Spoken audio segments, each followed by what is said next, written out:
Bom, nós seguimos para Brasília. Governador de Minas Gerais, como presidente da República, nesse momento ele está falando. Acompanhe. Após a minha reeleição ao governo de Minas, e vim aqui tratar com o presidente questões que envolvem o Estado, como o metrô de Belo Horizonte, onde o governo federal vai aportar 2,8 bilhões de reais e o Estado se comprometeu a aportar 400 milhões, que já é uma realidade.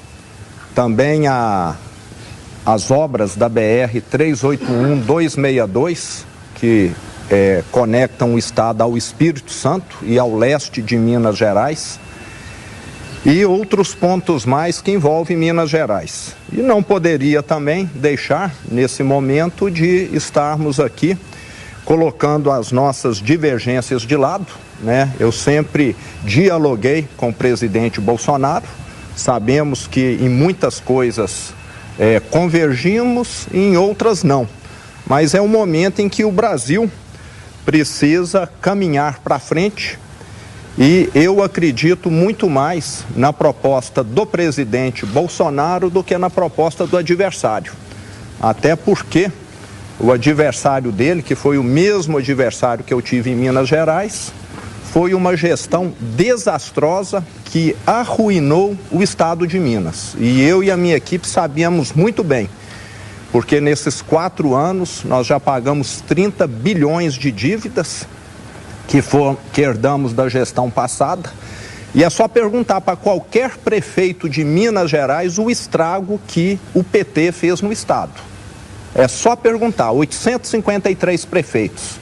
Nós tivemos em Minas prefeitos que renunciaram, que adoeceram e suicidaram na gestão do PT, porque o estado simplesmente se negou a repassar aquilo que a Constituição prevê, repasses do ICMS, do IPVA, do Fundeb e também da saúde. Se apropriou.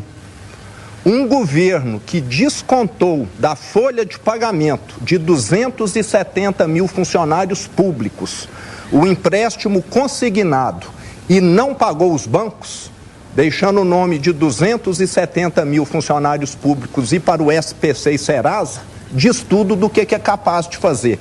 A falta de consideração.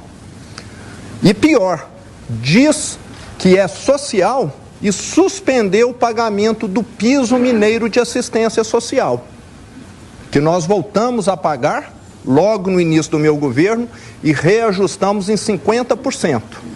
Então dá para ver que há uma divergência muito grande entre discurso e efetividade e prática. Então eu estou aqui hoje para declarar o meu apoio à candidatura do presidente Bolsonaro, porque eu, mais do que ninguém, herdei uma tragédia.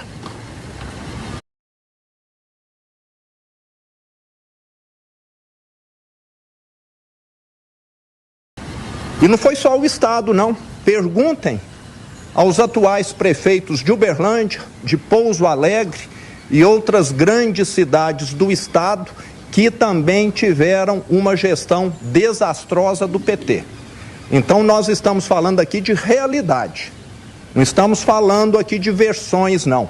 Perguntem aos 853 prefeitos de Minas, principalmente aos reeleitos, que estiveram lá presentes em 2015, 16, 17 e 18, para saber a tragédia que nós vivemos. Presidente. A governador Romeu Zema, agora falando o presidente Jair Bolsonaro.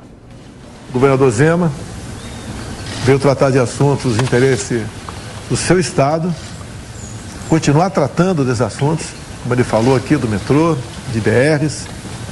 Temos a questão também de Mariana, está bastante avançado. E sempre tivemos um diálogo muito franco. Nada tratado entre nós visava outros interesses a não ser o futuro, no caso dele, do Estado e nossa parte aqui do Brasil. Ele passou um breve filme do que foi a administração do PT para seu Estado, e eu poderia fazer a mesma coisa, mas sobre o Brasil, sobre os endividamentos das estatais, os descasos mais variados possíveis, a forma também como ele tratou as pessoas mais necessitadas, pagando um auxílio chamado Bolsa Família do passado, de média R$190, não tinha famílias ganhando R$80 por mês, nós passamos para no mínimo R$600, demos também um tratamento muito especial, respeitando a cultura do povo brasileiro, no tocante, por exemplo, às liberdades, as mais variadas possíveis, e sempre tivemos isso como um ponto máximo do nosso governo. Não queremos mais BNDES emprestando dinheiro para ditaduras, e tem que arranjar dinheiro para fazer obras aqui no Brasil.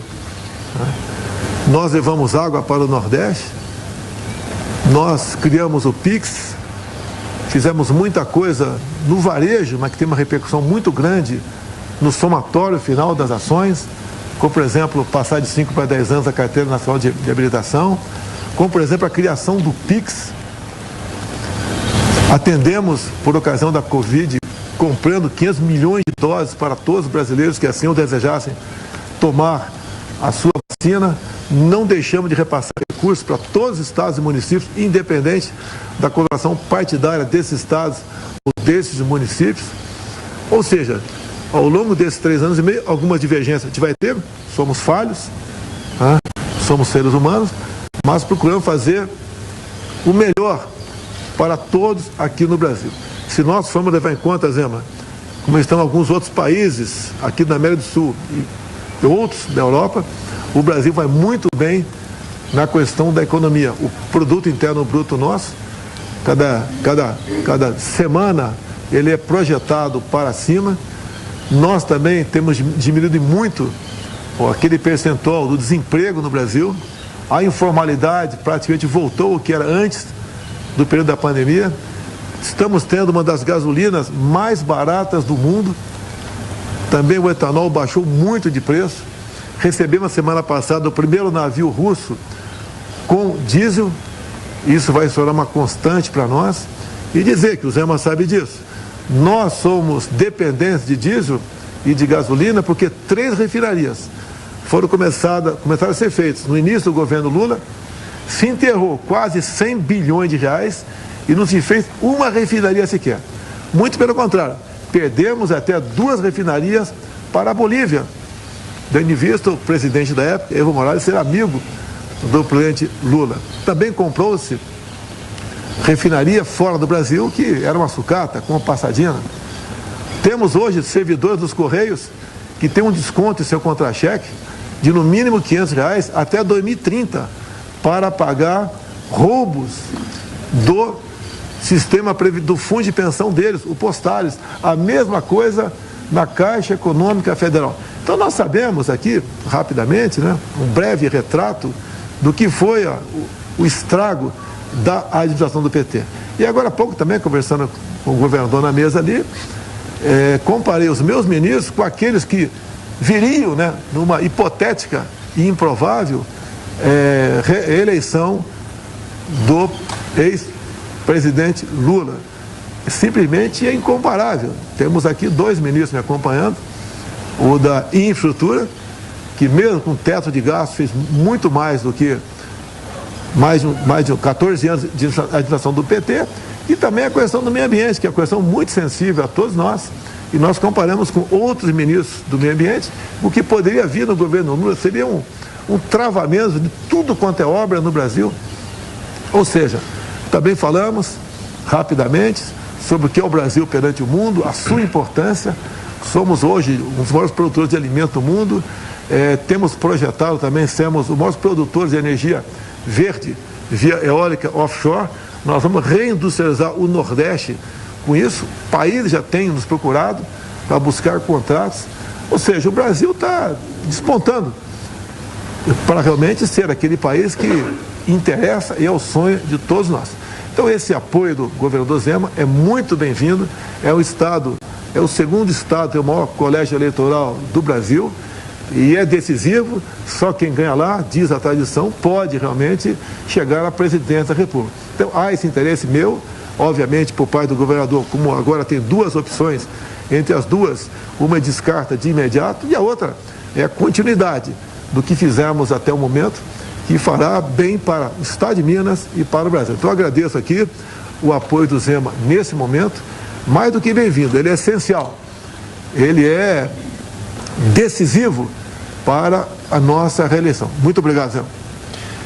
Bom, aí como já era esperado, a expectativa do presidente também responder algumas perguntas, ou do próprio governador de Minas Gerais.